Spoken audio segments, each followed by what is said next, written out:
तो दोस्तों आज हम बात करने वाला हर्निया ये बीमारी के बारे में। हर्निया ये जो बीमारी है ये क्या बीमारी है और इसके बारे में एकदम रिलायबल इंफॉर्मेशन के बारे में आज बात करने वाले हैं। यूट्यूब में काफी सारे वीडियोस मैंने देखे जिसमें काफी सारी गलत फहमी बताई गई है हर्निया विषय के बारे में, और मेरे को लगता है कि काफी सारी गैर समझ फिर इसके कारण खड़ी होती है।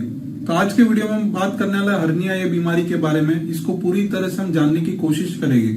तो इस वीडियो में कौन से टॉपिक पे बात करने वाले उसके बारे में आपको एक मैं ब्रीफ आउटलाइन दे देना चाहता हूँ। तो आज हम बात करने वाले कि क्या है हर्निया, किनको हर्निया हो सकता है, क्या है रिस्क फैक्टर्स, किस कारणों से हर्निया होने के चांसेस बढ़ सकते हैं, क्या हर्निया के टाइप्स रहते हैं, कितने प्रकार के हर्निया हो सकते हैं और क्या स्टेजेस रहते हैं हर्निया के, हर्निया को जांच कैसे कर सकते हैं, कैसे इसका निदान करेंगे, क्या इसका ट्रीटमेंट मेडिसिन से होता है या फिर ऑपरेशन करना जरूरी है, हर्निया की जाली क्या होती है, हर्निया की जाली कैसे काम कर सकती है, यदि ऑपरेशन की जरूरत पड़ती है तो क्या ओपन सर्जरी करनी चाहिए या लैप्रोस्कोपिक सर्जरी करनी चाहिए, ऑपरेशन के बाद क्या परहेज करना है, क्या है साइड इफेक्ट्स ऑपरेशन के, क्या हर्निया ऑपरेशन करने के बाद ये वापस हो सकता है कि नहीं, क्या सक्सेस रेट्स रहते हैं ऑपरेशन के बारे में, और इसको कैसे हम जीत सकते हैं, ये बीमारी को हम कैसे मिटा सकते हैं। तो वीडियो को लाइक शेयर सब्सक्राइब जरूर कीजिए।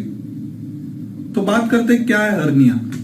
हर्निया का मतलब दोस्तों ये प्रॉब्लम जो है ये मांसपेशी का प्रॉब्लम है या मसल का प्रॉब्लम है, जिसमें मसल अंदर से फट जाता है, दीवार फट जाती है या फिर एरिया वीक हो जाता है, इसको हम हर्निया बोलते हैं। यानी अंदर की आंत बाहर आने लगती है तो उसको हम हर्निया बोलते हैं या फिर हर्निया बोलते हैं। ये आमतौर पे छोटे बच्चों में यानी नवजात शिशु में और एक 50 साल की उम्र के बाद, ये दो एज ग्रुप में बहुत कॉमन है। हालांकि कोई भी उम्र में हो सकती है लेकिन ये दो एज ग्रुप में ज्यादा कॉमन है। क्या है इसके रिस्क फैक्टर्स? रिस्क फैक्टर्स में जनरली बढ़ती उम्र, मोटापा, या फिर आपने पहले कोई ऑपरेशन कराया तो उस जगह पे वापस हर्निया होने के चांसेस ज्यादा होते हैं। किन प्रकार के हर्निया रहते हैं? हर्निया आमतौर पे पुरुषों में इंग्वाइनल एरिया यानी जांघ के ऊपर के हिस्से में जब फुगा होता है तो उसे हम इंग्वाइनल हर्निया बोलते हैं। जब भी नाभि के पास हर्निया होता है तो उसे हम अम्बिलिकल हर्निया बोलते हैं, जो आमतौर पे महिलाओं में काफी कॉमन है क्योंकि प्रेगनेंसी के कारण दीवार पे जोर आता है और नाभि के पास उनको अक्सर हर्निया देखा जाता है। तीसरा है वेंट्रल हर्निया या इंसिशनल हर्निया, जो कोई भी सर्जरी यानी आपको कोई कारण से कोई दूसरा ऑपरेशन हुआ है तो ऑपरेशन के कारण वो दीवार जब खुली गई है या ओपन की गई है तो वीक हो जाती है, कमजोर हो जाती है, तो जब भी उधर वापस हर्निया होता है तो उसे हम इंसिशनल हर्निया कहते हैं। अभी क्या स्टेजेस है? तो ये जो स्टेजेस है उसमें सबसे पहले रिड्यूसिबल स्टेज है, यानी अंदर की आंत होल में से, यानी जो एरिया वीक हो गया है होल में से बाहर आ रहा है और फिर दबाने से या लेटने से अंदर चला जाता है, इसे रिड्यूसिबल हर्निया कहते हैं। इरिड्यूसिबल हर्निया यानी सेकेंड स्टेज, जिसमें हर्निया में जो आंत बाहर आती है वो अटक जाती है और वापस अंदर नहीं जाती, दबाने से भी वो गोला अंदर नहीं जाता, इसे इरिड्यूसिबल हर्निया कहते हैं। अभी बात करते हैं तीसरे स्टेज जो ऑब्स्ट्रक्टेड हर्निया, यानी अंदर हर्निया अटक गया है लेकिन आंत घूम गई है या फिर कोई स्ट्रक्चर मोमेंटम उधर अटक के घूम गया तो उसके कारण ट्विस्टिंग होता है, तो आगे खाने का रास्ता ब्लॉक होता है, तो उससे क्या होता है, पेट फूल जाता है, वॉमिटिंग होने लगती है, कॉन्स्टिपेशन हो जाता है, दर्द भी भयंकर रहता है और ये इमरजेंसी प्रॉब्लम में तब्दील हो सकता है। और चौथा स्टेज है स्ट्रेंगुलेटेड हर्निया। ये इमरजेंसी स्टेज है जिसमें आंत अटक भी गया है और साथ में खून भी नहीं जा रहा है, जिसके कारण उधर गैंग्रीन होने लगता है और ये पेशेंट को जान को भी धोखा रहता है, इसके लिए इसको तुरंत ऑपरेट करना जरूरी रहता है। तो ये थे 4 स्टेजेस हर्निया के बारे में। पहले 2 स्टेज इलेक्टिव सर्जरी और लास्ट 2 स्टेज में इमरजेंसी सर्जरी की जरूरत पड़ सकती है। तो निदान कैसे करेंगे? बेसिकली अगर आपको कोई फुगा हो रहा है तो आपको जनरल सर्जन को दिखाना जरूरी है। जनरल सर्जन आपको चेक करके मोस्ट ऑफ द टाइम्स बता देगा कि आपको हर्निया है कि नहीं। एक बार कंफर्मेशन के लिए कि कहीं कोई और बीमारी तो नहीं है, उसके लिए हम एक सोनोग्राफी करेंगे। तो सोनोग्राफी में हमको एक्यूरेटली पता चलेगा कि हर्निया की साइज क्या है, उसमें क्या अटका हुआ है, उसका ब्लड सप्लाई चल रहा है कि नहीं चल रहा है, और बाकी कोई बीमारी है कि नहीं, जैसे कि प्रोस्टेट की साइज क्या है, कोई पथरी है कि नहीं या कोई दूसरी गांठ है कि नहीं, उसका भी अपने को एक अंदाज ऑपरेशन के पहले से पता चल जाता है। अभी बात करते हैं ट्रीटमेंट के बारे में। क्या है मेडिसिन से ठीक हो सकता है, कोई कसरत से, व्यायाम से या फिर खाने पीने में परहेज करने से ठीक हो सकता है? तो इसका जवाब है दोस्तों नहीं।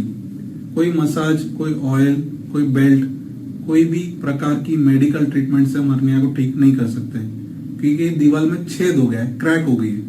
तो ये क्रैक को सीमेंट से ही भर सकते हैं या फिर कोई पार्टी मार के हम इसको रिपेयर कर सकते हैं। अपने आप एक क्रैक ठीक नहीं होने वाली है। अगर एक क्रैक पे हम ज्यादा जोर करेंगे कोई एक्सरसाइज से या कोई बेल्ट से, तो फिर आपको इमरजेंसी सिचुएशन ज्यादा हो सकती है। तो अभी ये मेडिकल ट्रीटमेंट तो हो नहीं सकती, सिर्फ सर्जिकल ट्रीटमेंट हो सकती है। तो किनको सर्जरी की जरूरत है? यदि हर्निया बड़ा है तो आपको ऑपरेशन की जरूरत है।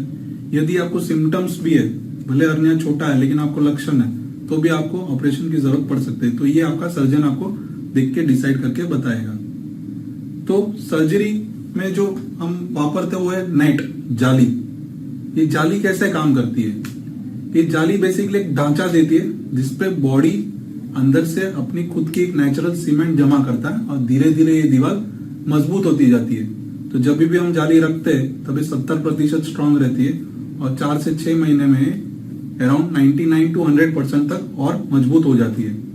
तो इस तरीके से जाली काम करता है। तो 2 प्रकार के सर्जिकल ऑप्शंस रहते हैं, ओपन सर्जरी यानी चीरे वाला ऑपरेशन, दूसरा है लैप्रोस्कोपिक सर्जरी यानी दूरबीन वाला ऑपरेशन। लैप्रोस्कोपिक सर्जरी यानी दूरबीन वाला ऑपरेशन ये आजकल की लेटेस्ट टेक्नोलॉजी है जिसमें छोटे छोटे छेद करके हम ऑपरेशन करते हैं, यानी चीरफाड़ बहुत कम रहती है।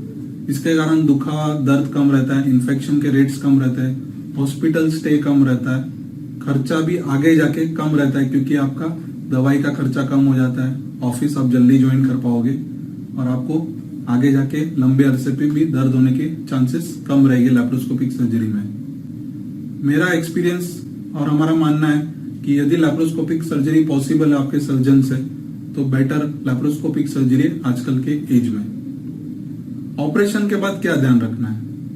ऑपरेशन के बाद आप जैसे आपका ऑपरेशन हो जाता है जिस दिन, उसी दिन से जैसे जैसे ऑपरेशन की असर चली जा रही वैसे वैसे आपको वॉकिंग करना स्टार्ट करना है।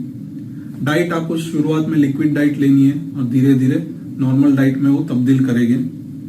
ऑपरेशन के बाद डिस्चार्ज बहुत बार उसी दिन शाम को या फिर दूसरे दिन सुबह हम डिस्चार्ज कर देते हैं यदि आपका हर्निया स्मॉल है, अनकॉम्प्लिकेटेड है। ऑफिस वर्क आप 3 से 5 दिन में ज्वाइन कर सकते हो।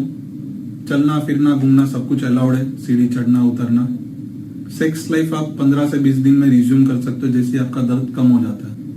हेवी एक्सरसाइज, जिम, वर्कआउट ये हम सब 4 से 6 महीने में एडवाइस करते हैं आप यदि आपको करना है तो। क्या ऑपरेशन के साइड इफेक्ट्स हो सकते हैं?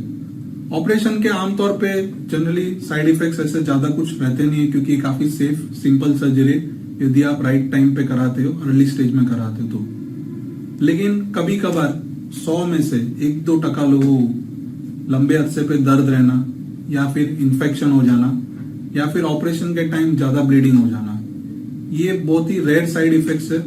यदि आपका सर्जन एक्सपीरियंस रहेगा तो आपको ये चांसेस एकदम कम रहेंगे। तो क्या ये ऑपरेशन के बाद वापस हर्निया हो सकता है कि नहीं? तो ऑपरेशन के बाद ये हर्निया होने के चांसेस काफी कम रहते हैं क्योंकि इसमें जो जाली यूज करते हैं ये दीवार को परमानेंटली मजबूत कर देता है। यदि हर्निया की साइज छोटी है, जाली की साइज बड़ी यूज की गई है, ऑपरेशन अच्छे से किया गया तो ऑलमोस्ट नई के बराबर चांसेस है। यदि आप लेट करवाते हो ऑपरेशन के पहले ही आपका हर्निया का साइज बहुत बड़ा था या फिर ऑपरेशन के बाद भी आपको मोटापा बहुत ज्यादा है, हेवी वर्कआउट कर रहे हो तुरंत ऑपरेशन के बाद, तो फिर आपको शायद हर्निया होने के चांसेस हो सकते वापस। तो ओवरऑल मैं आपको बात करूं तो सक्सेस रेट हर्निया सर्जरी की काफी सेफ है, बहुत ही अच्छे रिजल्ट्स है और यदि आप राइट टाइम पे ऑपरेट करवाते हो तो आपको डेफिनेटली अच्छे रिजल्ट्स मिलेंगे। तो ये थी कुछ बेसिक हर्निया इंफॉर्मेशन जो मैं आपको हेल्थ टिप्स के रूप में आपको बताना चाहता था। हर्निया ये बीमारी बहुत ही सिंपल डिजीज है और इसे आसानी से हम एक सिंपल सर्जरी से हम इसको जीत सकते हैं। वीडियो पसंद आप लाइक से सब्सक्राइब कीजिए। आपके